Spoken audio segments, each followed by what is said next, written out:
Good morning, everyone. Happy Thanksgiving. I do get the honor of introducing both of our speakers today. First, Mark Bois, 30 plus years in the financial industry. His career began in investment management industry in 1986. He's currently the senior portfolio manager for U.S. Bank. In his role, he helps clients work toward their financial goals and uses experience to establish and integrate investment approach, offering asset allocation strategies and recommendations based on short and long-term financial objectives and their financial status and risk profiles. And local to our area, and Mark, welcome. And Kevin Schutte. Kevin is the current managing director of CBRE's Cincinnati office.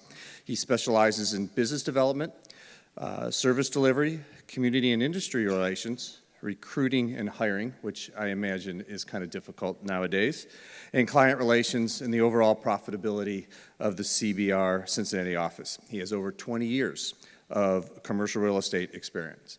Please welcome both Mark and Kevin, and we very much look forward to what you guys have to say today.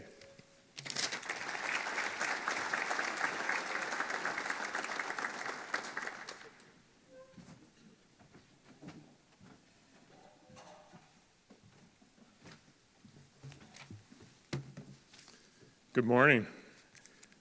These are definitely interesting times. So I realize that the bulk of the talk this morning is on the economy, but I also will be covering some on the financial markets because we do think that looking at the financial markets gives us a good gauge at what expectations are built into investors as well as market participants.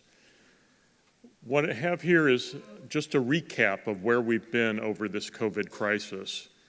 And clearly, given the amount of stimulus that's been put into not only the U.S. economy, but the worldwide economy, there have been a lot of movements that wouldn't typically be happening.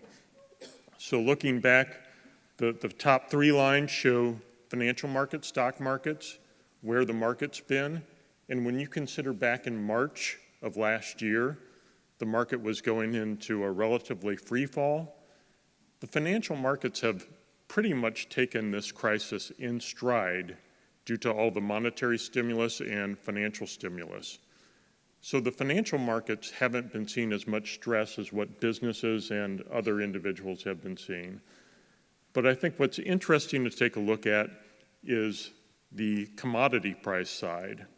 And if you take a look further on down the slide to 2020 and take a look at commodities and oil prices, what we did see was a clear shift during the crisis from last year when everybody shut down, travel demand went down, you saw all the commodity prices pull back, versus this year with the reopening and some limitations on supply, whether it's the oil industry not pumping as much oil out or trouble getting supplies to the marketplace. We're clearly seeing the commodity side of the inflation picture this year, which is more than offsetting the declines from last year. The other interesting thing to take a look at from a global standpoint is the system is flush with cash. We have seen the fact that a lot of the stimulus came into people's checking accounts early, that created the ability for consumers not to need credit that they typically would. And sitting at the table with bankers, I know we can speak firsthand that one of the strange effects is, you don't typically see it during an expansion, credit demand has decreased. And you can see actually last year, revolving credit card usage, HELOCs, those types of items, pulled back dramatically. One other perspective slide, where we've been interest rates. And this is truly unique in terms of the long-term picture of where long-term treasury yields have been.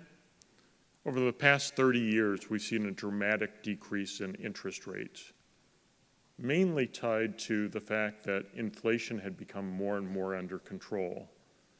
But we are now seeing a disconnect. Interest rates have stayed very, very low despite inflation picking up over the last year plus. And just as an indication of that, it's not just a US phenomena. If you would have asked me 10 years ago, could interest rates go negative for a large part of the market?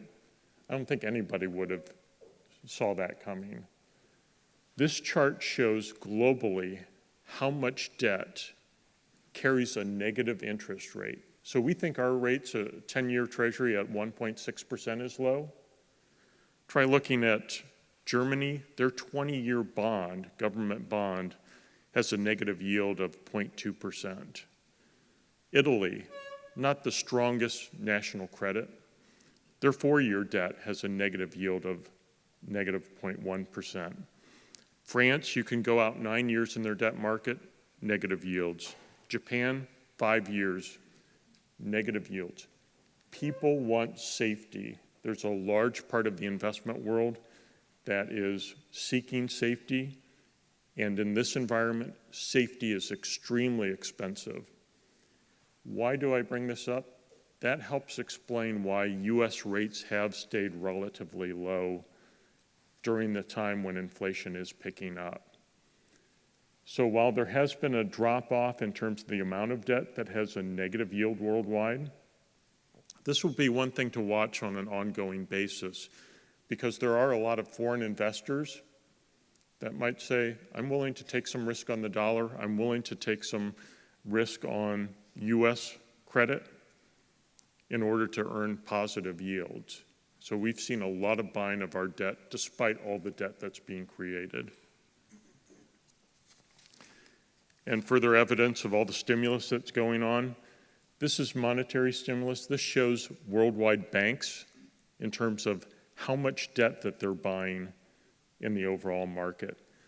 During the pandemic, about $12 trillion worth of central bank buying of bonds is helping to drive these dynamics that we're seeing in the bond market. Now, of course, in the US, the Federal Reserve has said they're going to start to taper that bond buying. It will probably take till the middle of next year before that's complete. But in the meantime, there's been a lot of support from a monetary stimulus side in terms of what we're seeing in the overall market. So, another item that a lot of us are seeing more and more, all that stimulus, all the government programs that have kicked in, clearly provided support for needed areas, but at the same time, it is creating more demand coming out of the COVID crisis, and that demand is creating inflation. This chart, admittedly, it might be a little bit small for some of you in the back, but just an indication overall how much inflation has been picking up, not only in the US, but worldwide. And you can see that from last year, rates of inflation have picked up. Just to give you an idea of what expectations are right now, one thing on the investment side that we'll typically look at is where are traditional treasuries trading relative to inflation-protected bonds? From that, you can read into what are investors expecting for the next 5 or 10 years in terms of the inflation outlook. Just to take a quick set of snapshots, before the COVID crisis, the differential for 5-year treasury inflation expectations was about 1.6%, 1.7%, in line with what the Federal Reserve was hoping for us to have, or a 2% target. In March of last year, when everything was shutting down, that expectation for 5-year inflation came down to between 0.1 and 0.2%. Everybody thought that prices would be falling in the short term, and they were. Now, that gauge is showing expectations of inflation of over 3% per year for the next 5 years. And it's probably front-end loaded, no surprise. So we've gone through a dramatic change in the expectations of inflation. Why bring that up? Because we are starting to see that flow through into the labor market. Of course, everywhere you look, help wanted signs. You're now starting to see stories of Deere factory workers going on strike for better wages, inflation tied protection to their contracts. You are going to be seeing more and more stories of labor trying to offset higher inflation. And this just looks at consumer prices. For manufacturers, when you're looking at producer price index and producer inflation, those rates are rising about 1% to 2% faster than what the consumers are seeing. So inflation is definitely an issue for this market. One of the other trends that we're paying attention to is labor force participation. I'm sure you've heard stories about how many people have dropped out of the labor force during the COVID crisis. How much is temporary? How much might be more permanent? And that's, to us, the most important gauge to be looking at going forward. This shows, over the course of the COVID crisis, the drop in labor force participation. Individuals 16 and over that aren't institutionalized, aren't in prison, what's their participation in the labor force?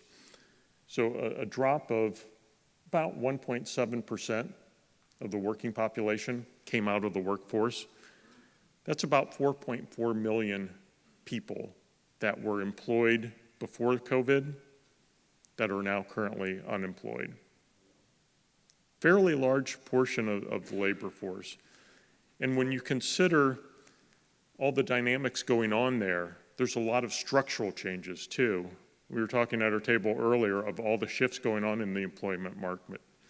Since COVID started, there are about 700,000 fewer jobs in education, 400,000 fewer employed in the healthcare industry. But offsetting that, you're seeing a rapid shift to warehouse and delivery services. There are now 360,000 more people manning those UPS trucks, manning the Amazon centers, and all that. Very, very large shifts in the workforce in a relatively short period of time. And then just one other thing to highlight here. If you look at job openings, before COVID, there were about 7 million job openings in the US. That number is now 10.7 million. So clearly, there are opportunities around the country. And if you look at regions, it's pretty evenly split. It isn't just tied to one sector of the US geography. It's pretty much nationwide. Every area is seeing more job openings than before COVID. So one thing that we do take a look at very quickly, a lot of numbers on the page. I apologize, the fonts got messed up when we converted this to PowerPoint from a PDF. But the Bureau of Labor Statistics does a survey of 60,000 households every quarter to try to get a gauge why people aren't in the workforce. And what this shows is over time, we do have a sizable portion of the population that has COVID-related concerns, or at least what they're telling the surveyors, of why they're not back in the workforce, whether it's caring for somebody with COVID symptoms themselves, school-age children that, for whatever reason, they aren't able to rely on daycares or other sources for care. So about 11 million people that have a COVID-related issue that they're citing as reasons for not being in the labor force. The question then, of course, becomes how temporary is that? And will we start to see changes in those numbers to help fill some of the job openings across the country? In trying to gauge what can we expect going forward, one of the things that U.S. Bank, our asset management group, does is take a look at global statistics and gauge those relative to where those indications have been historically. This chart shows globally over 1,100 economic statistics that we've been monitoring. And the way to view this is everything to the right side of the graph indicates an economic indicator that's trending above its long-term average. So it might be purchasing manager index, it might be employment indices, those types of indicators. Everything above the middle line, the x-axis, is showing how much is that trending. So is it growing? Is whatever indicator we're looking at improving, or is it decelerating or going lower? When we look globally, we're currently seeing about 56% of those statistics worldwide improving and at a trend that's indicating that there's more progress being made. So economic expansion is being indicated. And another 11% of the data points showing that while the indicator shows positive growth, it's decelerating. So 67% of the economic indicators that we're following point to continued improvement. And that's pretty close to what we're seeing in the US. The second set of diagrams shows for the US economy about 110, 111 economic statistics that we're following. Similar breakdown. 74% of the indicators are showing growth, and the vast majority of those have been accelerating recently. Indication that we still think that for the coming 6 to 12 months, the US economy is in good shape. Clearly a lot of dynamics going on, but we do think that there's nothing that we see as a substantial risk in terms of demand, but clearly supply issues are causing friction in the overall economic chain. And one other slide that I think helps show the trend, admittedly it's a little bit busy, so I apologize that it's going to be harder to track, but this shows it as a time series. And I'll try to describe it since, admittedly, it isn't the easiest to show on a projector. This takes a look over the last 2 years of where these indicators have trended. The blue line, which is the widest line on the chart, shows that as we've come out of the pandemic over the past year, we've continued to expand in terms of the level of expansion, but that growth rate is slowing down. Another line that really stands out is the line going up to the upper right-hand side.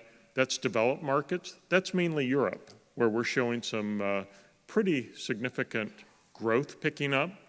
But of course, these indicators lag a little bit, so it's not picking up some of the things going on in Austria and Germany right now. But still, from a lower base, the developed markets, mainly Europe, are showing some pretty good strength. And then the one that's done a dramatic U-turn is the developing markets, and primarily China, given the slowdown and the pressure that they're putting on real estate development. That market has clearly seen a deceleration in terms of their overall impact. So what does that mean in terms of corporations and corporate earnings? For our clients, obviously we do spend a lot of time looking at the stock market. And just as further evidence of what we're seeing in terms of the trends, pretty remarkable when you look at over the last couple of years during this pandemic, corporate earnings for the S&P 500 are actually up 15.4%. And we're first to acknowledge what's happening with large multinational companies is not equivalent to what's happening to smaller family-owned businesses. But it does have implications for the broader economy. If you take a look at the coming year, we still think earnings will be growing at 7-8% from this year's base.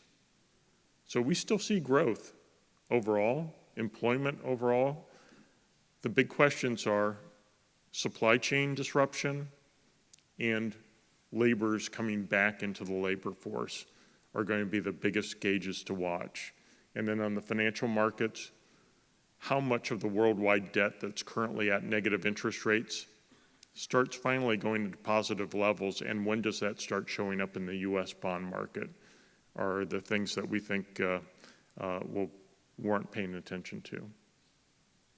So with that overview, why don't I turn it over to Kevin, and I know we'll have a chance to look for questions later on.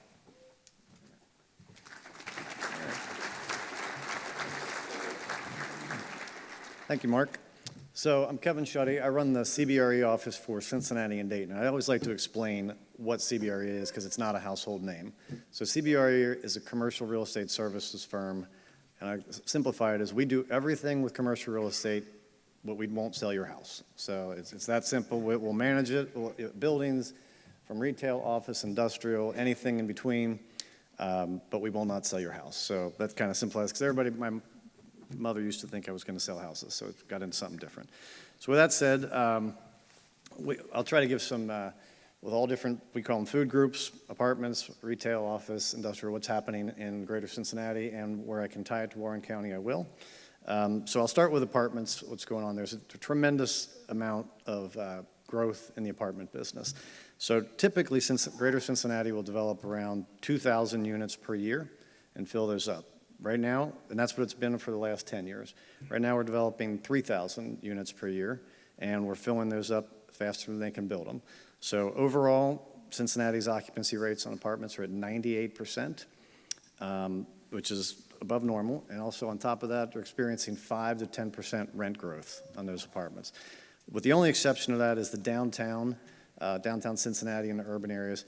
A little softer on that really went crazy for a while. A lot of buildings getting converted to apartments. A little softer in those markets, but still doing very well. The suburban office or suburban apartment business is booming. It's just a matter of can you find the right sites in the right areas and have the right amenities around it. So right here in Warren County, CMC Properties is developing 142 units, I believe, right around the corner.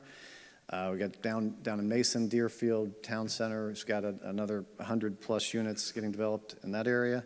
And then O'Rourke Townhomes is developing, I think, 42 units right around the corner from here also. So those are just some examples in Warren County. We'll go to office. The office market is the $64 million question. We all probably worked in offices. Some still do, some don't. So office as an investment class is still holding its own through the government money helping tenants stay in business. Office tenants are still in the buildings, still paying rent. We haven't seen a big spike or crash in that world. Office building owners are in a holding pattern because they just don't know. As long as the tenants that are there are staying there and paying the rent, they're holding because there's not a determined what the market looks like to build new or grow. There's a lot of speculation in that. And actually, like Class A downtown office is actually doing better now because there's a flight to quality. So there's been, in the last 10 years, there's been over 1 million square feet of B and C urban office space that's been converted to hotels and apartments. So that's coming off the market, which is having the tenants that want higher quality space occupy those buildings. So those are doing well, and actually the first time in about 10 years, they're actually seeing rent growth in Class A downtown office space. So that's doing well. The other types of office that are doing well is the suburban mixed-use type office. That's where you've got some retail thrown in, office, apartments nearby. Some examples of that here are the district of Deerfield. That project's coming out of the ground. The Liberty Center. The retail component of that has suffered, but the office component of that has done very well. As a matter of fact, they're doing another 60,000 square foot building now. So that's where you're seeing a lot of office users that maybe used to have 100,000 square feet of space in one location downtown or 50,000. What they're going to do is have 25,000 in one location and maybe have a smaller 5 or 10,000 foot space out in the suburbs in a cool, trendy place where you can get young people to show up to the office. As a guy who tries to hire young people, sometimes getting them to show up is challenging. So you got to have a really cool coffee bar and all kinds of fun stuff. Otherwise, they They just think they can do everything from their bedroom. So it's important, if you're going to do office space, to have lots of neat stuff around it. The sublease space is growing a little bit. I mean, an example here in Warren County is Luxottica is going to give back 200,000 square feet down in Mason. It's a little challenging, but in the sublease space, we're seeing it all across the country is coming back in the bigger blocks. So that's starting to hit the market now.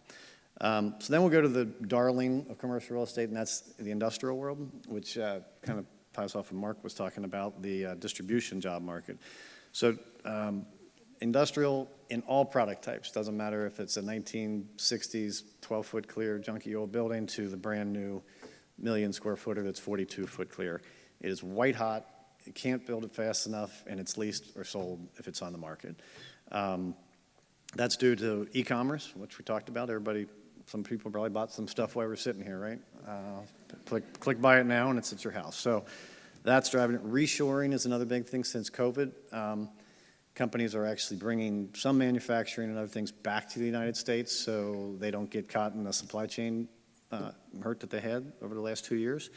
And more manufacturing here is coming, some other manufacturing is coming back. So Warren County benefits from the industrial.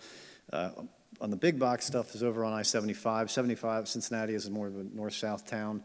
So 75, I know that touches Warren County and Monroe. In the last, I guess it's about 7 years. There's a couple other guys in here might correct me on this. Don't yell it out.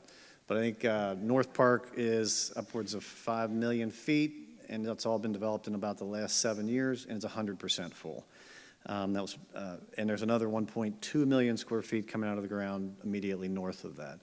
So incredible demand there. And then on the 71 corridor, cutting right through Warren County, that's a little bit more owner-occupied, light manufacturing. That also is done incredibly well.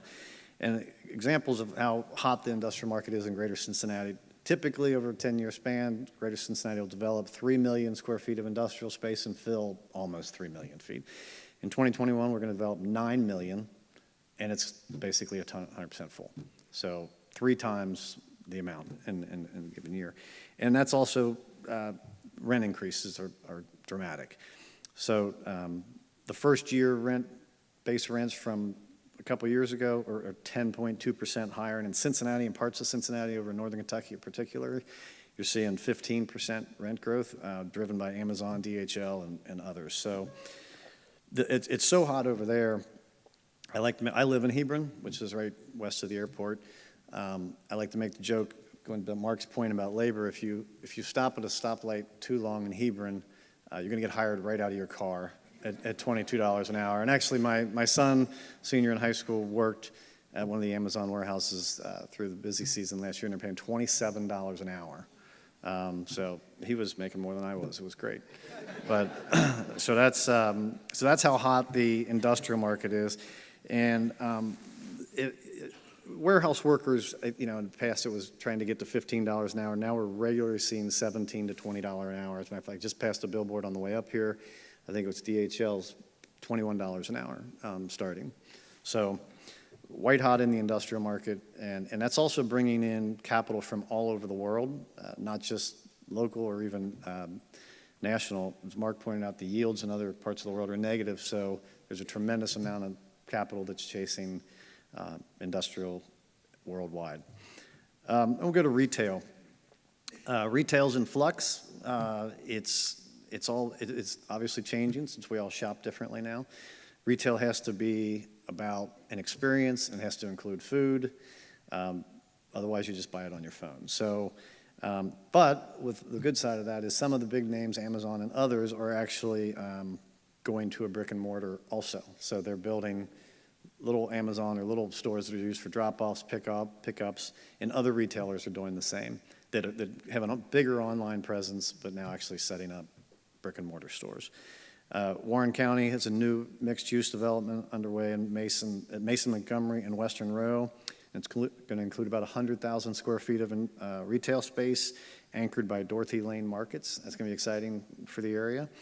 It's a high-end specialty grocer, and that's going to have outlots and other things along with it. Plus, mixed, as we said, mixed use of office and some apartments will all be mixed in on that.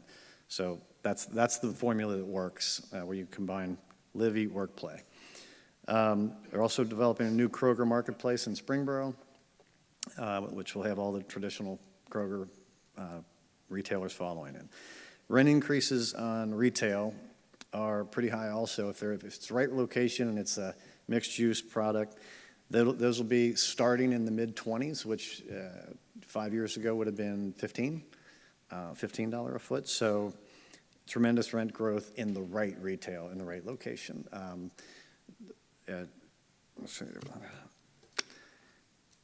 So retail, and even some of the mid-box size deals, which are 25 to 30,000 feet, are now paying as much as $17 to $20 a foot, when in the past those were sub $10 a square foot deals. So retail's in the right location, mixed use, it is also doing well. It's changing because of the way we all shop. So that kind of sums up the real estate information, and we're happy to take questions.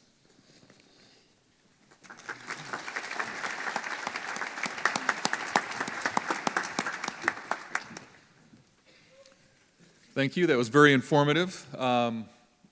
Many of you know, as well as me being part of the Area Progress Council, my day job is working at Advix North America. So one of the benefits I have is I can ask questions that are very specific to the Advix industry of these guys while I'm up here. So, Mark, Advix is feeling all those inflationary pressures that you mentioned. What should we look for? Should I set my budget that things are going to improve end of 2022? We do see signs of improvement. Now, it probably depends on what part of the budget.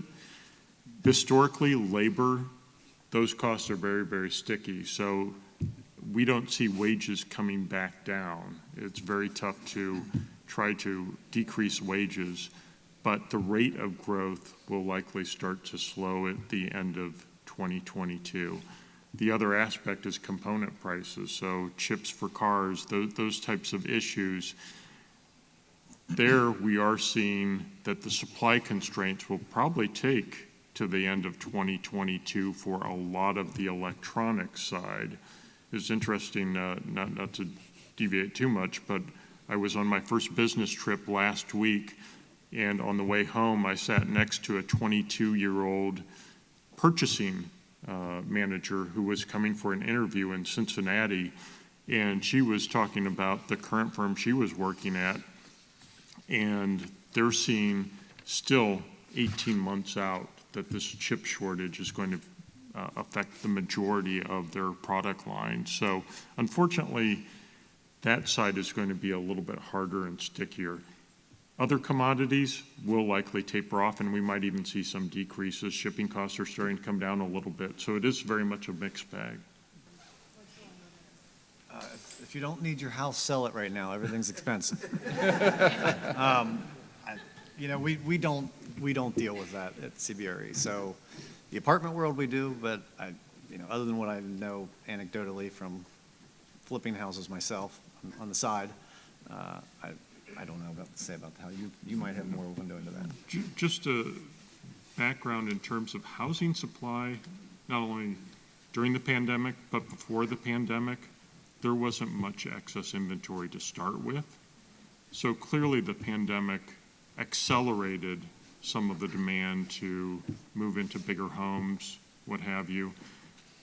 It has been interesting to watch home developers haven't accelerated inventory that quickly. So it doesn't look like that's going to change much near term. Part of it is tied to labor. They're having difficulty, just like other firms, in finding the labor to put new houses in place. So it will likely be a multi-year tightness. And then you have the whole issue on renters that may have been under rent moratoriums. Will some of those people look to buy their first home?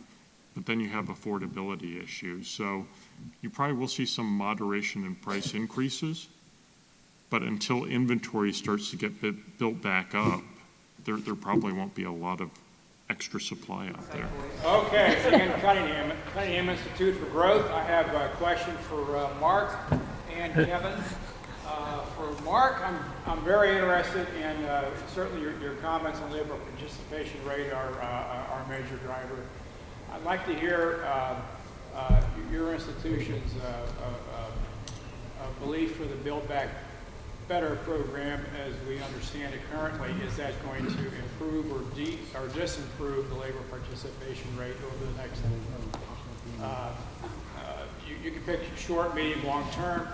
And for Kevin, the question I have is all those 100 or so apartments in Mason, how much does it cost per unit to build those apartments, and what are you going to rent them for? Well, in terms of the Build Back Better program, we don't have an official view as an institution on that. We're still wanting to see details as to what might get changed in the Senate, as well as how it's implemented.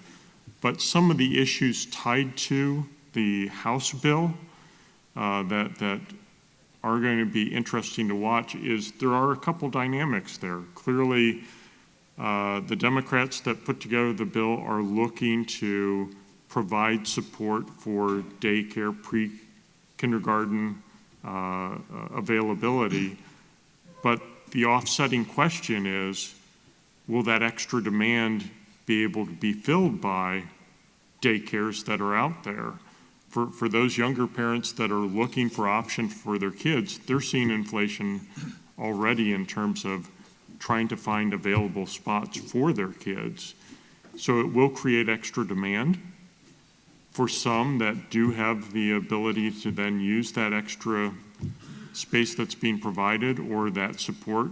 Yes, likely some of them will come back into the workforce, but you'd have two strong forces that it's hard to gauge short term what the impact would be. But clearly the hope is that that will try to bring back some of the people that are currently on the sidelines.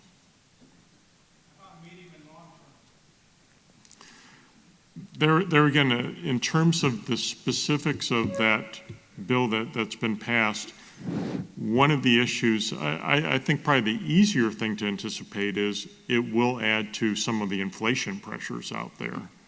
If you look at how the current bill is structured, more of the spending hits quickly and some of the taxes are more longer term issues or more back-end loaded. So it probably will increase consumer price index a little bit. Medium and long term, there again, how long will those programs stay in place? And does that provide more comfort for some of those people on the sidelines that they'll have it less to worry about in future years? I think the implications on that bill are harder to read than perhaps the infrastructure plan that has already passed, been signed into law, where it is spread out over 5 years. That's easier to try to get a gauge than trying to speculate, unfortunately, on an incomplete bill that's being proposed right now. Okay, Kevin. First of all, I'm glad I'm not a banker, so I didn't have to answer that question. I'm a simple real estate guy, so I'll answer the apartment question. The suburban apartment and townhomes are built for roughly $180,000 to $250,000 per door. And then the urban redevelopment projects, some of the big old buildings getting converted, those are $200,000 to as high as $300,000 a door. Suburban rental rates are on the low side, maybe for newer product, $1,300 to $1,500 a month, to the high side of $25,000, and then downtown urban is $15,000 to $4,000. Yeah. And so why don't we go over Tricia, this anybody over there? I guess this would be primarily for Mark. As we see right now, as you had mentioned, right now, a lot of businesses and corporations are flush with cash. Cash isn't worth a whole lot, so we started seeing a lot of stock buybacks. We've started seeing a lot of mergers and acquisitions in the tech field, in the medical field. What do you see in the financial services field? Basically, that's something we're not seeing a lot of. Also, kind of interesting, there's a lot of pushback on the big banks, which seem to be a little bit liberal-minded, and conservative areas are saying to go back toward your more mid-sized to smaller banks, and I didn't see how you saw the financial services industry shaking out in the next 24 months. Obviously, a loaded question to be asking a banker, so at risk that this could get back to senior management in my office, I might try to not get too specific. But one of the questions becomes the proposed nominee for the OCC. So clearly there's been a lot of commentary about Biden's candidate that is going to be facing confirmation hearings, and some of her views on the banking industry. Will that prevent larger mergers from happening? It does look like the current administration is less willing to approve major deals in the finance sector. The other broader topic that I think is truly going to be one worth watching, and I'll admit I don't have any gut feels tied to it, are some of these quasi-banks and how much market share and in what ways are they allowed to compete. We saw it firsthand when there have been some institutions that have tried to get ETFs tied to Bitcoin approved. How will cyber currencies, how will those items be regulated? We already know that taxation isn't easy on a number of those currencies. So how will that develop over time, and will those organizations like PayPal, Square, continue to broaden out their financial services, as well as firms like Amazon? Will they decide at some point in time to get into banking? To me, it's probably less important to watch U.S. Bank versus name your other large bank out there and what they might do from a merger standpoint, and what will regulators allow on the fringes that will impact both large and medium-sized banks. So a little bit longer term than that 12 to 24 month time horizon. You probably won't see much deal activity beyond what is normal in a lot of markets, but to me, the fringes is what is going to be more important to watch. One last comment. You have seen a number of international banks that did get into the U.S. market decide it's too competitive of a market to get out of place. So PNC bought Spanish banks' exposure in the U.S. You will probably not see many foreign entries into the U.S. banking system because they just haven't been successful in the past. I'm going to add something to that. So on the real estate side, we represent several of the large banks all around the country, and kind of like the office space for millennials, I've got 4 kids, they all have bank accounts, and they have never been to the branch other than the day I went and opened it up with them. So we are representing several banks that are opening. They're basically cafe banks. They're Starbucks with a bank thrown in the middle of it. So just to add on that we're seeing that all over the place, and we're closing and selling off a lot of the old banks that were traditional banks. Thank you. Do we have any other questions? The mic's finally working, so.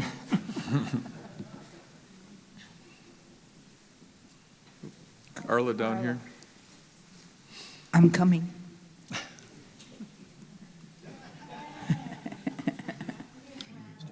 Here we go, Nikki. I'm Nikki Robinson with U.S. Bank. Kevin, could you expand on your comments about the sublease market and with Luxottica, not only what you see going on with the real estate, but then, and this might be more of a question for Mark to expand on, but what that, you see the effects of that in that community too? The sublease, we kind of track that locally and nationally, and we've just seen some big blocks of office space. Luxottica, I think, had 300,000 feet originally, and they're going to put 150,000 feet of it back on the market.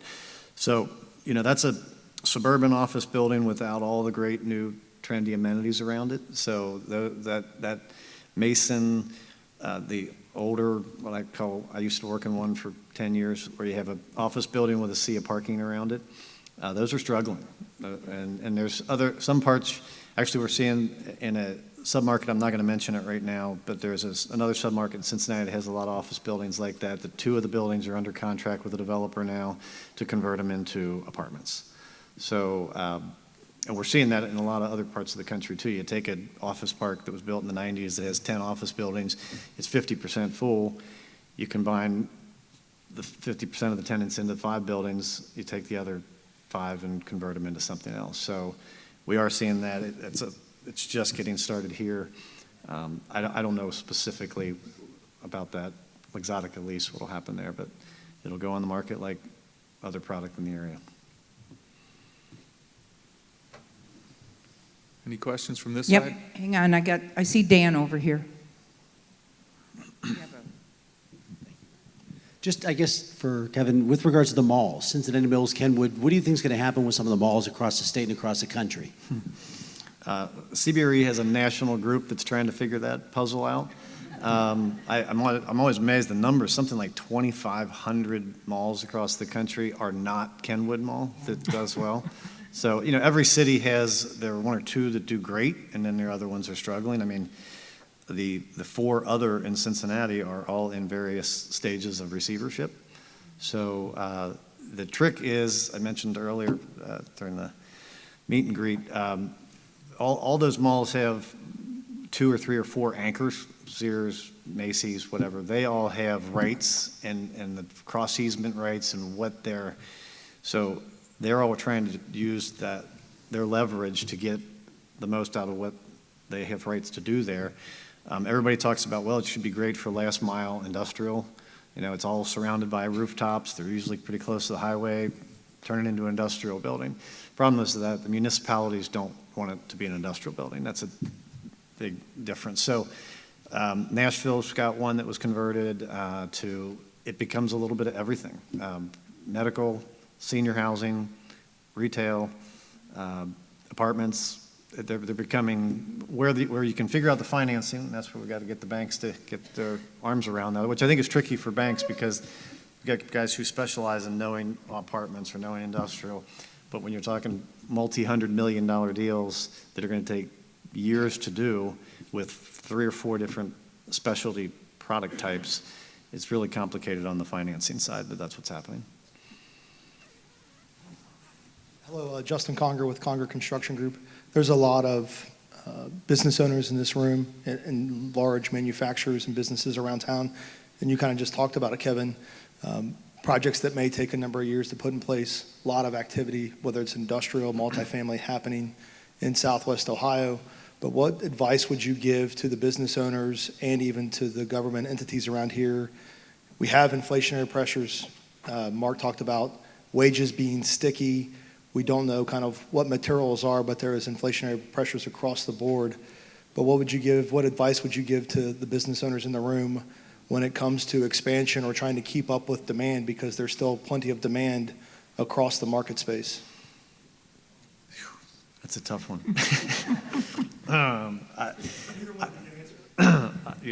It depends on what type of space you use. I mean, in the office world, the expansion and flexibility is really pretty easy now.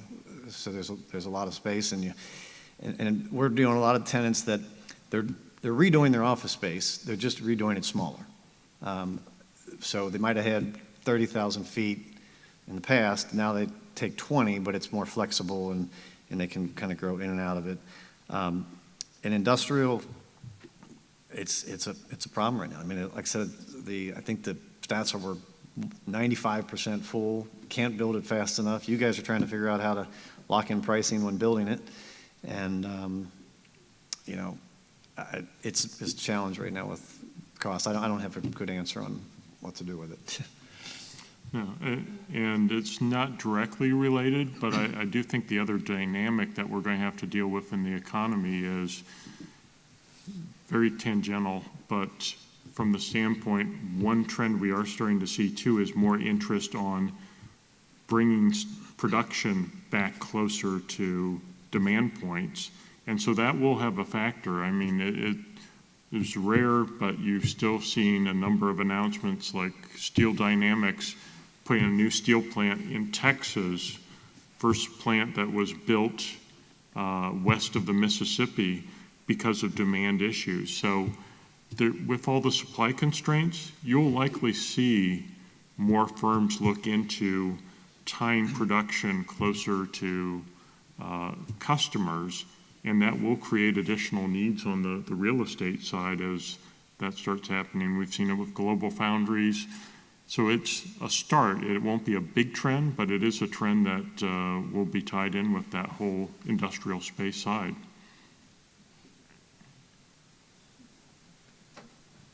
All right, we've got about 5 minutes. I want to be conscious of everybody's time to get them out of here at 9 o'clock. But I will say this side is winning in the questions. So if there's one last question from this side, we'd be happy to entertain it. Come on, Trish needs a job. Okay, anybody else over here? Wow, you guys are like rock stars. You answered every single question everybody has. So I think if we don't have any other questions, we'll conclude the meeting today. I'd like to thank the speakers. You guys did a great job.